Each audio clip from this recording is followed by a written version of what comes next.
back to Money Mel Unfiltered. I'm your host, Melanie, and in 2021, I said fuck corporate. 9 to 5 girly turned serial entrepreneur and digital nomad. I've made 6 figures in my first year as my own boss. It wasn't all wins and rainbows. Here, we get real as hell about the highs, the lows, and the straight up chaos of owning your own business. We're talking mental health, leveling up, and the shit no one else wants to talk about. If you're ready for the unfiltered truth, you're in the right place. Let's get into it. Hello, you guys. So until I memorize my intro, it's just going to have to sound like I'm reading a script. If you guys are watching the video podcast, welcome. If you're listening, you're tuning in, you're on your drive, thank you for being here with me today. One of the next topics that I wanted to talk about was accountability, self-reflection, and understanding who you are when you become a business owner. Now, this was, I think, something that I didn't really fully expect to be going through when I started my own business. I didn't realize how much of a spiritual journey it would put me on, how much self-improvement needed to be done, etc. So it kind of reminds me of when you're in corporate and they have these career development paths and you have your one-on-ones, and you're constantly, checking in to see if you're doing the things that you should be doing to be climbing the ladder at corporate, in a timely manner, right? So when you're your own boss, none of that exists. None of that exists, right? You are completely on your own. You're managing your own company, your own time. You're who is in charge of everything. There's nobody else to answer to. And I think more so in a service-based business, this really goes for any business, but specifically in a service-based business, it is a huge eye-opener. I fully believe that everything is a mirror of the energy that we carry within ourselves. And for a very long time, it seemed like things were going wrong in my business, or things were chaotic, or I was stressed out for very, very minute reasons, or there was a client who was unhappy, things weren't explained correctly, etc. And that was all totally a reflection of who I was, how I was carrying myself, and how I was managing the company. Just a super quick background. I own a credit repair company. It is a fully done-for-you service. My team challenges negative items on clients' reports to get things like repossessions, charge-offs, collections deleted. So I've been doing that for quite some time. It is a very service-based business. My team is responsible for communicating updates with the clients. I'm responsible for uploading the clients, closing sales, answering any questions that they might have, giving them some financial guidance, what have you. So it's credit consulting. So it's a very hands-on duty. Now, for a long time, I did have somebody else helping me out. So that was a huge relief. But even in those cases, I started to see what was going wrong and why it was going wrong, just like I do now, just like it was a huge slap in the face when you first start a company. So what does that mean? Am I acting like a boss is something that you have to ask yourself. Or who do I want to show up as somebody who's presenting themselves as a company owner? When I shake hands with people, for a long time, when I would talk to friends and family and they asked what I did, it was something that I didn't even want to talk about. Like, I felt like I wasn't worthy of providing said service because, my hair was a mess. I was sleeping in late. I was eating junk food. I was really just flying by my tail in the sense of I didn't really have any structure. I didn't feel like what I was providing was worthy of, quote unquote, being proud of. I didn't feel like it was an accomplishment. What I felt was I don't even know how I'm making money, but I'm making it. As challenges started to arise, I noticed like, well, Melanie, you don't feel confident when you are speaking to people. You don't feel confident in the sales that you're closing. When you're describing the services, you don't feel confident asking to be paid for something because you just don't feel confident. You are not getting dressed up. You are not having assertive phone calls. When you go live, you're being very, very timid. You pay attention to the haters. things of that nature, you guys. It's really, really all about yourself and really, really holding yourself accountable. Why aren't the letters being sent out? Why did somebody's letters get sent out late? Well, Melanie, because you weren't double checking the admin and the VA teams that you have hired. You kind of just explained it to them once, and you let things go, and you just figured that they were doing things properly, that this is something that you didn't have to double check. Why are invoices not being paid? Well, Melanie, because you are not holding communication with the clients. Or you're just not sending the invoices, and then you send it last minute and expect them to settle it right then and there. Why are people complaining? Because the realistic expectation was not sent during onboarding or explained during onboarding because you were trusting somebody else to relay the message.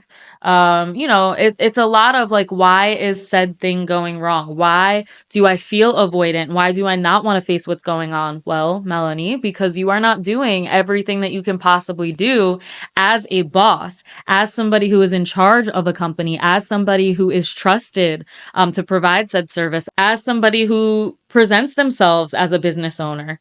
Again, it ties back to like, even when friends or family would ask what I would do, I would kind of like try to beat around the bush because I didn't feel like I looked like a boss, right? What does looking like a boss mean? Being assertive, holding your head high, being solution oriented, being somebody that others answer to, being in leadership, playing that role, looking the part, dressing up, dressing business wise, etc. So it is something that I think a lot of entrepreneurs go through in the first year of business. It is, again, a huge slap in the face. You have to understand how the structure in your day impacts your progress, impacts your accomplishments, impacts your sales, impacts your energy. People are feeding off of the energy you are giving.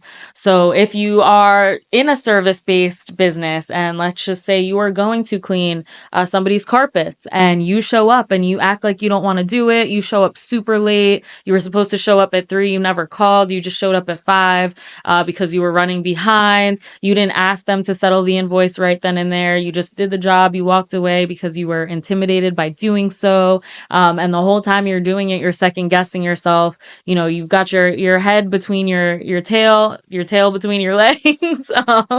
You got your head down. If you're not confident in what you are doing, and you are not giving off a confident aura, and you are not carrying the best energy that you could possibly have, infectious energy, radiant energy, then you are missing out on tons of sales, and your company is probably not operating as efficiently as it should be. When you start to fix these things, when you start to say, okay, I'm going to wake up at 8 o'clock and I'm going to time block for the rest of my day. I only have 2 hours to make sales. Then I've got to do admin. Then I'm going to double check this admin. Then I'm going to make the calls. Then I'm going to follow up, and then I'm going to go live again. Then I'm going to print for this hour. Then I'm going to record content here.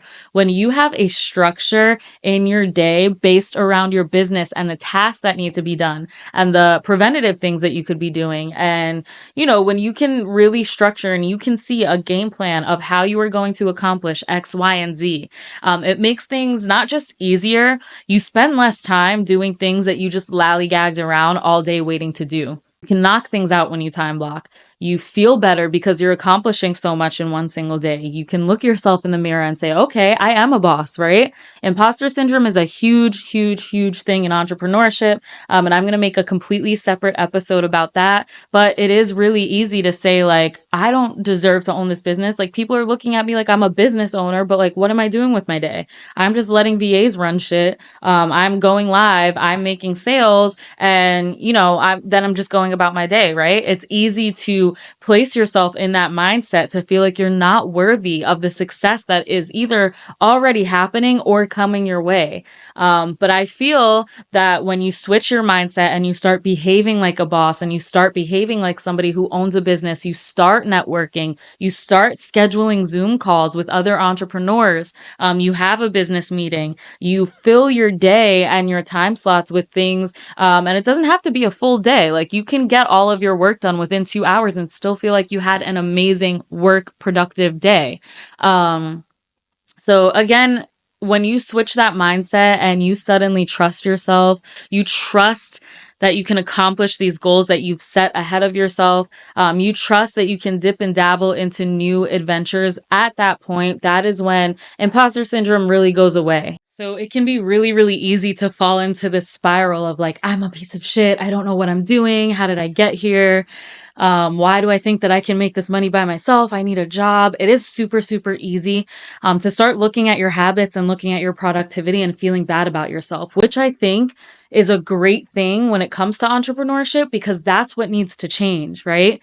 It's bringing to light all of the areas that you need improvement in. Again, just like you would in corporate with your career development path. It's almost like your healing journey, right? Like when you're healing spiritually, you have to face the childhood traumas. You have to face your triggers. You have to be self-aware. That is exactly what running a business as a first-time business owner will make you do. It will wake you up. It will be a major wake up call on the areas in which you need to improve. It's a lot of reflection on, why have I been living on autopilot with this schedule, this very messy schedule? And what are my habits doing? What are my habits doing for my productivity, my success, my achievements? How are they helping my goals? How are they making me feel good about myself? Again, it's like you get full insight on the negatives about yourself that you need to change, that you want to change, that will significantly help you, because you don't have a choice. You can't just continue being lazy. You can't just continue turning the cheek to your customers. You can't just continue taking off for a week at a time and not closing any sales. You're literally forced to level up, for lack of a better word. It's a great journey. It's an exciting journey, and it's only going to help you be the best version of yourself that you possibly can, because you need to start relying on the best version of yourself. You will notice that when you are operating at your best, when your energy is at its highest, when you again are radiant, you're glowing, you trust yourself, you're dressing up, you're charging your clients, you are talking to your clients face on, you are answering any concerns, any comments, you start to get a gauge and a handle over the things that used to once stress you out and make you want to go hiding into a shell. When you have that authority and you have that control and you are no longer afraid to propel forward, that is when you find your power. And your power will only come once you have the chance to see everything that you were doing wrong. It will be the click. It will be the switch of you starting to do everything right. And in that case, it will be rewarding, both spiritually and in sales, you guys. That's it for today's episode. Thank you guys so much for listening. Don't forget to check out my other episodes where we get real and raw about the shit that no entrepreneurs really want to talk about.